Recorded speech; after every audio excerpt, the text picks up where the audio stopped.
तो राणा मेरे प्यारे भाइयों की हालचाल मजा में एक बार फिर से सबका स्वागत है अपने चैनल सैफरन पैट्रियोट में। और मैं आपका भाई दुर्गेश लेकर आ चुका हूँ एक और नई वीडियो। हाँ, मेरी शादी हो रही है 5 जुलाई को और बहुत ही छोटी शादी है, घर पे ही कर रहे हैं दोनों थैंक यू। मैं हूँ यहाँ पर हाँ, तो 5 को बहुत ही ख़ास दिन है हमारे लिए और बस दोनों फैमिलीज़ हैं, कुछ ख़ास दोस्त हैं, छोटा सा घर पे ही कर रहे हैं हम लोग और सबकी दुआएं चाहेंगे हम सबकी। सब लोग आप लोग हम ब्लेसिंग्स दें, प्रार्थना करें कि हम खुश रहें और अच्छा सफ़र रहे हमारा। जी, बहुत मतलब पुराने बचपन के दोस्त सब। बहुत ही छोटा अफेयर है, घरेलू, घर पे ही है। तो अब आमिर खान अपनी तीसरी शादी करने जा रहा है। पहली शादी इसने की थी रीना दत्ता से, दूसरी शादी की थी किरण राव से और अब तीसरी शादी गौरी सेपरेट से करने जा रहा है। तो अब कुल मिलाकर आमिर खान की 3 शादियां हो जाएंगी और इस्लाम की राह पर चलते हुए ही 8-10 साल बाद इसे तलाक देकर चौथी शादी भी किसी हिंदू लड़की से ही कर लेगा। हमारे भगवान को यहाँ से निकाल दिया। सम्राट चौधरी जी, आप बहुत गलत किए, आप हमारे भगवान को यहाँ से निकाल दिए। सम्राट चौधरी जी, आप बहुत गलत किए, आप हमारे भगवान को यहाँ से निकाल दिए। मगर आज भी याद है हमारे ये मंदिर है। आप हमारे भगवान लालू यादव जी आज भी दिल में बसते हैं। सम्राट चौधरी जी, आप वहां से कैसे निकल पाइएगा? रेवड़ी देवी का बंगला, या फिर आप कह सकते हैं कि रेवड़ी देवी व लालू यादव के जो परिवार वाले हैं उन्होंने एक सरकारी बंगले पर कब्जा कर रखा था और अब उस बंगले को खाली करा लिया गया है। उसके बाद से जो इनके चमचे हैं वो बेचारे अपने बहते हुए आंसू को नहीं रोक पाए। बिट्टू, यहाँ क्या करते हैं यार? जीजा जी की लाइटिंग लगा ले, चल।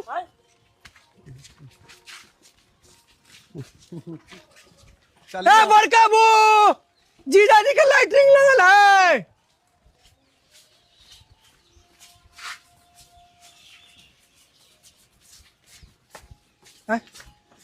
छोटका भैया, जीजा जी की लाइटिंग लगल है।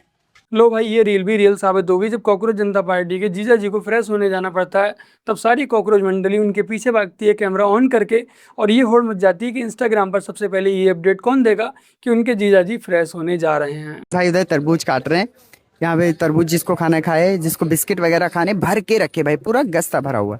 यहाँ पे खाओ पियो प्रोटेस्ट करो, मैं भी खा खा के प्रोटेस्ट कर रहा हूँ। अगर ये खातिरदारी बंद कर दी जाए तो जो बची कुछ भीड़ जंतर मंतर पर पहुंच रही है वो भी जाना बंद कर जाए। वैसे ही हमारे देश में अगर कोई फ्री के नाम पर कुछ भी बांटता है तो लोग उसे दिल्ली का मुख्यमंत्री भी बना देते हैं। राम मंदिर हम जाना ना जाना वो हमारा अपना डिसीजन है ना।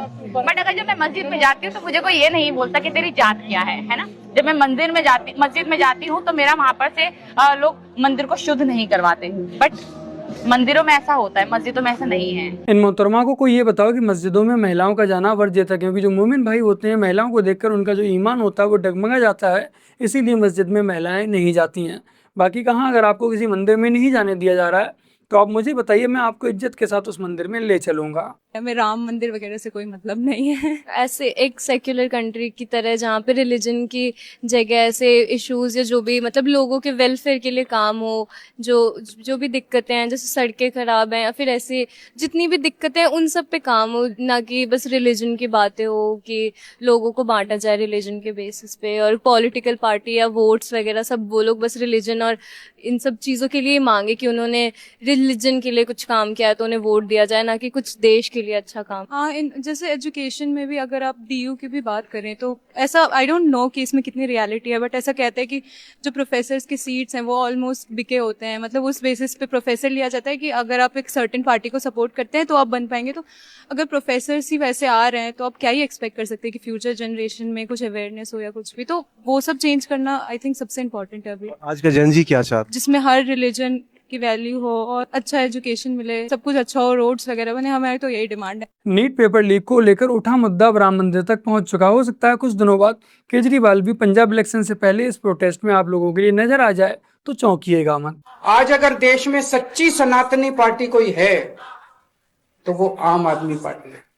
आइए देख, चल मजा आएगा। मिले मुलायम काशी राम, हवा में उड़ गए जय श्री राम, हवा में उड़ गए जय श्री राम। जरूरत पड़े आपको तन मन धन से केजरीवाल भी और दिल्ली सरकार भी पूरी तरह से बोल के कहा है। जब मैं छोटा था भगवान पे बहुत यकीन था। आईआईटी में गया, वहां पे जो साइंटिफिक टेम्परामेंट था, मैं नास्तिक बन गया। जब बाबरी मस्जिद का ध्वंस हुआ तो मैंने नानी से पूछा, नानी अब तो आप बड़े खुश हो गए, अब तो आपके भगवान राम का मंदिर बनेगा। कहती है ना बेटा, मेरा राम किसी की मस्जिद तोड़ के ऐसे मंदिर में नहीं बस सकता।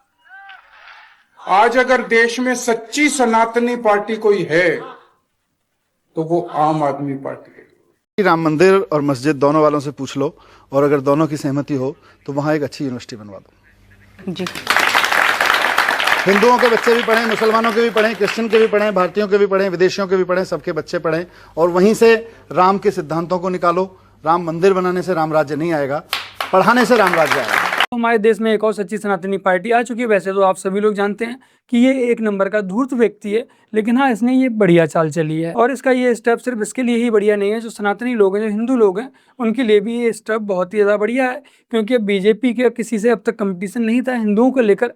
अब बीजेपी का आम आदमी पार्टी के साथ शायद हो सकता है कि भविष्य में कौन सच्चा हिंदू है, कौन ज़्यादा सनातनी पार्टी है, इसका कंपटीशन स्टार्ट हो जाए, तो कहीं ना कहीं इसका फायदा हम सनातनियों को, हम हिंदुओं को ही मिलने वाला है। और वैसे भी जब से बीजेपी हिंदुओं के बल पर सत्ता में आई है, उसके बाद से बीजेपी को सेकुलरिज्म का भूत सवार हो चुका है। बीजेपी सेकुलरिज्म का चोला पहने घूम रही है। शायद केजरीवाल के इस स्टेप से बीजेपी वालों को ये समझ आ जाए कि हिंदुओं से सिर्फ हिंदुओं के नाम पर वोट नहीं लेना होता, उनके लिए काम भी करना होता है। आज बीजेपी की सरकार केंद्र में भी है, राजस्थान में, राज्य में भी है, बट उसके बावजूद भी जो कन्हैया लाल है, उनके हत्यारे खुलेआम घूम रहे हैं। कन्हैया लाल को अब तक इंसाफ नहीं मिल पाया है।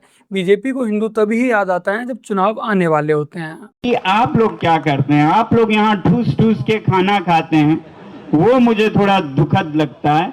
मैं चाहता हूँ कि आप लोग भी कम से कम एक दिन का अनशन करें। यहाँ जब आते हैं तो एक दिन का हमारे संवेदना में, सपोर्ट में दिन का कम से कम अनशन करें, और जितना हो सके जो यहाँ उदारता से खाना देते हैं उनको दिन का खाना तो कम से कम न देना पड़े, शाम का आप खाएं। मगर अगर खाना चाहें तो जरूर खाएं, ये ऑप्शन हो आपके लिए कि एक दिन का सॉलिडेरिटी में आप भी अनशन करें। देखो भाई, जब कॉकरोच जनता पार्टी का नेता ही खुद अनशन नहीं कर रहा, तो बाकी कॉकरोच अनशन क्यों करेंगे? वो तो ठूस ठूस कर खुलेआम खाएंगे ही। और बेचारा सोनम वांगचुक भी सोच रहा होगा कि ये तो खुलेआम ठूस ठूस कर खा रहे हैं, मुझे कहाँ लाकर फंसा दिया जहाँ चुपके शांति से खाना पड़ रहा है। अभी हम हैं फैजाबाद रेलवे स्टेशन पे, और यहाँ ट्रेन की आवाज नहीं सुनाई पड़ रही है। कौन सी ट्रेन आने वाली, कौन सी आने वाली है, नहीं आ रही है, कौन सी आएगी, कहाँ पे आएगी, इसका कोई पता नहीं है। लेकिन ये सुनाई पड़ रहा है, मुझे बहुत आराम से सुनाई पड़ रहा है। मतलब हम रेलवे स्टेशन पे खड़े हैं कि हम कहाँ पे खड़े, मुझे तो पता ही नहीं चल रहा है। ये टिकट घर लिखा हुआ है, ये फैजाबाद रेलवे स्टेशन है, मुझे पता नहीं चल रहा है कि हम रेलवे स्टेशन पे हम कहाँ पे हैं। मतलब रेलवे स्टेशन पे ये चिल्लाने की क्या आवश्यकता है? एक से एक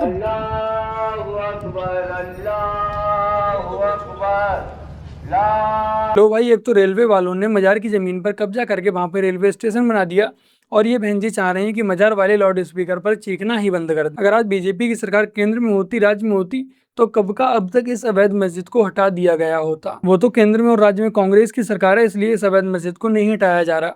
बट कोई बात नहीं, हम लोग कुछ दिनों और प्रतीक्षा करेंगे। हो सकता है तब तक केजरीवाल की सनातनी पार्टी यानी कट्टर सनातनी पार्टी आ जाए केंद्र में और राज्य में, तब जाकर इस अवैध मस्जिद को हटा दिया जाए। बच्चे, तुम पर्वत उठा सकते हो लेकिन मेरा हाथ हिला नहीं सकते। प्रभु, बाइबल का पूरा अध्ययन करने के बाद मुझे पता चला कि आप ही हमारे सबके रचयिता हो। मतलब अष्ट सिद्धि नव निधि के दाता हनुमान जी को तुम लोग बोल रहे हो कि बाइबल पढ़? जिन्होंने पूरा द्रोणागिरी पर्वत हाथ में उठाया था, उनको तुम लोग बोल रहे हो कि तू मेरा हाथ भी नहीं उठा सकता?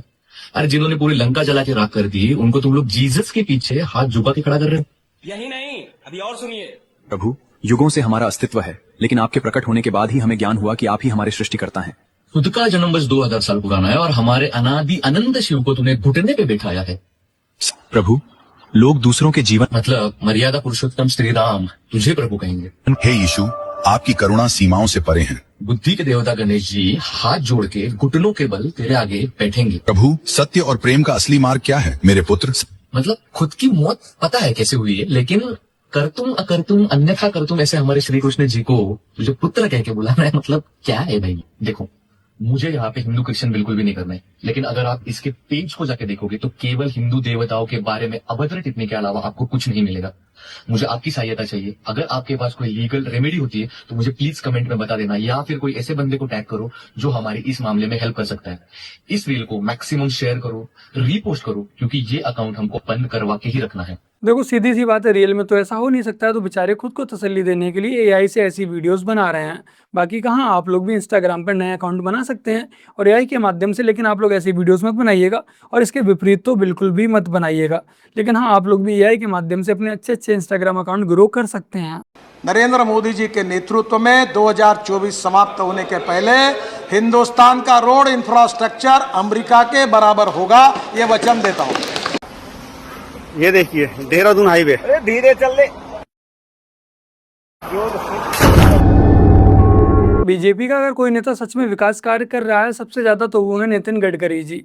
अब ये मत कहना कि नितिन गडकरी के साथ साथ उनके परिवार का व उनके बच्चों का भी विकास हो रहा है। तो बस मेरे प्यारे भाई बहनों, आज की अपने इस वीडियो में इतना ही। वीडियो को लाइक शेयर कमेंट और अपने चैनल को सब्सक्राइब आज से कर लीजिएगा। चलिए जल्द मिलते हैं एक और नई वीडियो के साथ, तब तक के लिए जय हिंद, वंदे मातरम, जय श्री राम।